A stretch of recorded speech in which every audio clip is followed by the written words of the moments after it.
Kandla special economic ઝોનમાં આવેલ garment કંપનીમાં ભયાનક આગ. કાસેસના સત્તાવાળાઓએ વિગત આપવાનો ઇનકાર કર્યો.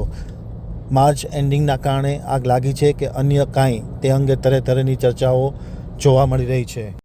હવે જે કંડલા આમતક ન્યૂઝ બ્યુરોનો એક વિસ્તૃત અહેવાલ. કંડલા સ્પેશિયલ ઇકોનોમિક ઝોનમાંથી આવેલ કંપનીમાં ભીષણ આગ લાગી હોવાની ઘટના સપાટી ઉપર આવી છે. એકાએક આગ ભભૂકી ઉઠતા ભારે અફડાતફડી મચી જવા પામી છે. ફાયર બ્રિગેડની ટીમ આગને કાબૂમાં લેવાની કાર્યવાહી શરૂ કરી દેવામાં આવી છે. કાસેસ પ્રશાસન દ્વારા કોઈ ચોક્કસ કંપનીમાં આગ લાગી છે તેની વિગતો આપવા માટે અસમર્થતા દાખવી હતી.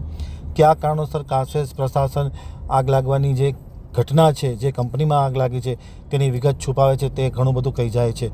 ભીષણ આગ દૂર દૂર સુધી દેખાતી હતી. ધુમાડાના ગોટા ને ગોટા જોવા મળી રહ્યા છે. ખાસ કરીને ગાર્મેન્ટ કંપનીમાં આગ લાગી હોય તેવું પ્રાથમિક જાણવા મળ્યું છે, પરંતુ કાસેસના તંત્રવાહકોએ વિગત આપવાનો ઇનકાર કર્યો છે.